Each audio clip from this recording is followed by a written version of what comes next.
Man, Training Day was a great movie. Overall, I mean, there were some things I didn't like about it. Denzel Washington, of course, played a corrupt police officer, and he won an Oscar for the best actor in a leading role in 2001. And I mean, with him playing a corrupt cop and getting shot in the ass in the movie, which is a reoccurring theme in movies made by European Caucasians, you want to be the quote black guy that's in a lead role or whatever, come wear this dress or get shot in the ass. A lot of people have talked about it over the years. It's a reoccurring thing and it's very annoying. It was a bittersweet victory. It was nice to see him win the best actor in a leading role for Training Day. However, for him to win for that particular role, I guess you could say it was an eye opener for some people. People said, well, why that particular role? Why this reoccurring theme whenever a quote black person wins themselves an Oscar, or even a mixed person? It's sort of some shady reason. They play some sort of corrupted character like Monique in Precious, or Holly Berry in, what was that movie, Monsters Ball. And there's plenty of other ones. And like I said, man, I'm supposed to be making a video about that, but I really need to find the time to make that one. But anyways, we're going to read to you a very interesting article posted on the deadline.com website by Nelly Andreeva, and it's titled Training Day. Will Ethan Hawke's Jake Hoyt return for TV series reboot? So basically, Training Day may get its own TV show. The article states, and I quote, Training Day, CBS present day reimagining of Anton Fuqua's acclaimed 2001 feature that starred Denzel Washington and Ethan Hawke, could become a true sequel featuring the surviving main characters from the movie. I have learned that Hawke has been approached to reprise his role as Jake Hoyt in the TV series, which hails from Fuqua, Jerry Bruckheimer, and Warner Brothers TV. It is unclear at the moment whether it will happen or not, as talks are ongoing. If he does, it would be for a supporting, reoccurring role, though I hear there was an idea for Hawke to potentially star in the series. The film starred Washington as rogue narcotics detective Alonzo Harris and Hawke as his rookie cop partner Hoyt. The TV series adaptation, written by Will Beall and directed by Fuqua, is set 15 years later and centers on an idealistic young African-American police officer, Kyle, who was given an assignment by the deputy chief to go undercover with an elite squad of the LAPD and take down a morally ambiguous Caucasian detective, gaining the trust of the seasoned cop by becoming his new partner. Pause the story right there. Why a morally ambiguous Caucasian detective? We knew where Denzel stood morally. So that's just funny that they would word things like that. Anyway, back to the story. I've learned that there were two versions of the pilot script. In one, the corrupt older detective is Jake Hoyt. It was written to gauge Hawke's interest in top-lining the series. I hear that was not something Hawke, coming off an Oscar nomination for Boyhood, was interested in pursuing. So the alternate version of the script was greenlighted to pilot. In it, the rogue cop is a new character, Frank, while the deputy chief is Hoyt. The pilot addresses the fate of Washington's Alonzo, who was killed at the end of the movie. Wow, isn't that something? So, in other words, they're saying that Denzel's character was killed off if they decide to go with this particular version of the script. Anyways, you know what I think would be interesting? If I play his son in the movie, if they make Kyle his son and they have me starring in the show rather, and I could basically want to be the exact opposite of what Denzel was, and want to be a real true good guy cop. I'm talking about saving kittens from trees and stuff. Holler at me, Hollywood. If you want me to star in the role as Kyle, I would slay the role. Just let me know. And that's my very shameless plug. Back to the story. That line went on to say, and I quote, I hear Hawke has expressed interest in making occasional guest starring appearances, similar to the way Bradley Cooper is reprising his role from the Limitless movie in the CBS drama series between doing features. I hear the way the deputy chief character was conceived, it involves more regular presence on the show. So the two sides are currently far apart. But talks continue, and the role is still earmarked for Hawke. The casting breakdown for the pilot released this week features all other characters, including Kyle and Frank, but not the deputy chief. Hawke has a very strong relationship with Fuqua, who was behind the series Reboot. It was Fuqua's idea to do the New York crime thriller as a TV series. Hawke earned the first of 2 acting Oscar nominations for Training Day, and also did his own TV pilot to date with Fuqua, headlining the 2011 Fox drama Exit Strategy, which Fuqua directed. It didn't go to a series.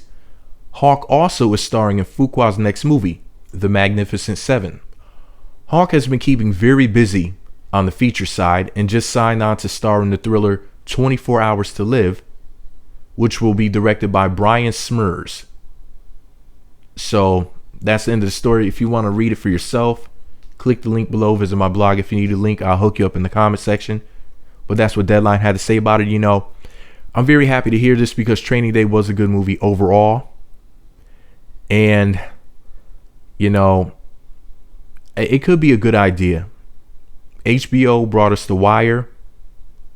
And if HBO did the show, I think that they would possibly do a better job because, it's a cable station and you can include profane words and stuff like that. You got to understand something. Training Day was an intense movie. It wasn't, a Pixar Disney film. This is not something that's for children.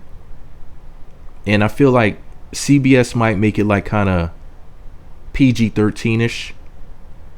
Whereas HBO, Showtime, or some other sort of cable network could really keep to the integrity of the show. We don't need breasts being censored from the show, or if somebody was sniffing coke or smoking crack, or somebody gets their brains blown out, or if somebody wants to use the N-word in the show or whatever.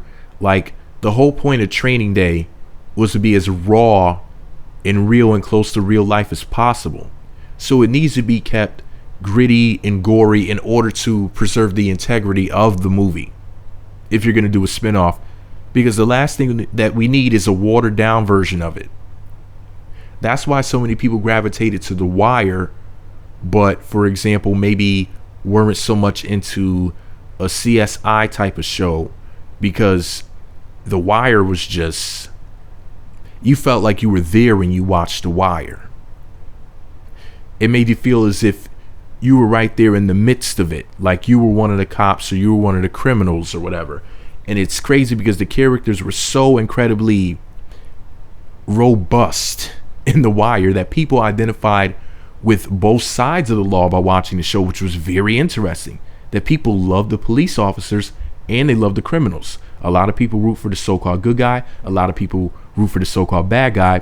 And the interesting thing about, for example, The Wire is that they gave human qualities to both the criminals and the police officers while showing how corrupted both quote-unquote sides could be and how they blend and intersect. And that's very important to make sure you write in the script, because sometimes in these movies and TV shows and whatnot, they try to play this game where they act as if one quote-unquote side is just so much worse or so much better than the other, but it doesn't really work like that. That's not how life is. Life isn't about good guys and bad guys.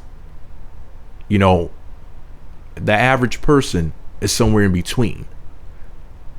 Somewhere in between the Pope and selling dope. As much as people want to think of themselves as being the good guy, an angel, God on earth, or somebody wants to think of somebody as being this uber bad guy or whatever, this cartoon character with no redeeming qualities and whatnot. People want to completely root for somebody, or they want to be completely against them and root against them. And that's, I'm nobody's stan in real life. I make these silly little videos and write these commentaries and whatnot. But the truth of the matter is, no matter what you read in my blog, no matter what you hear me say in the video, I'm no stan for anybody. I'm just acting when I'm making these videos. Trust me when I tell you. I'm nobody's fan like that I stand by anything that they do. But anyways, I'm telling you, like, not to toot my own horn, but I played the shit out of that character, Kyle. The only reason why I wouldn't dare audition for this TV show is because there was some corrupted, racist bullshit in the Training Day movie. And of course, the only reason why Denzel Washington won that damn Academy Award or Oscar is because he was shot in his ass and he played a corrupted cop. If they would have had a quote unquote black man play the role of the rookie cop who was sweet and innocent and did nothing wrong and was just trying to help the neighborhood and save the day, if they would have had the race of the characters reversed, he wouldn't have won shit, no matter how he would have played the role. Because they love to show us in a negative light in Hollywood. That's why I'm not a part of Hollywood now. But anyway, this is all my opinion. What's yours? Let me know what you think about it all below. Be sure to subscribe to the Meat Magazine YouTube channels. Visit meatmagazine.blogspot.com. Follow me on Twitter at Meat Magazine. Just remember, folks, these images that they portray are very important. Even if you don't consciously believe what you see on TV, it does leave subliminal impressions on you. You know, TV and movies are a combination of words, sounds, music, lights, tones, colors, and feelings. And they can invoke feelings in you even by, you know, just the music that they play. Like they have certain intense music playing during an intense scene, or if people are about to have sex, they'll have some slow music playing. The whole point of making a movie or a TV show like this is to play with your mind. And I'm not saying that the whole purpose of this TV show is to do that. The only thing I'm saying is this: remember what you saw in the movie. What do you think that they're going to do if they put this on TV as a series? I mean, it really is bittersweet because I want to see where they're going to go with it as far as the direction of the stories. And, you know, with me being a writer and everything and being an aspiring actor, I would really love to see what they're going to do with it. But I already know that there's going to be some BS that's going to piss me off. I just know it already. But anyways, I'm willing to give it a watch. I'm going to check it out. Are you going to watch it too? At least one episode to see what it's like if they do actually come out with the show? I'm pretty sure they will because a lot of people love that movie. It's a cult classic. Anyways, let me know what you think about it all below. Meat Magazine on YouTube, meatmagazine.blogspot.com. Follow me on Twitter at Meat Magazine.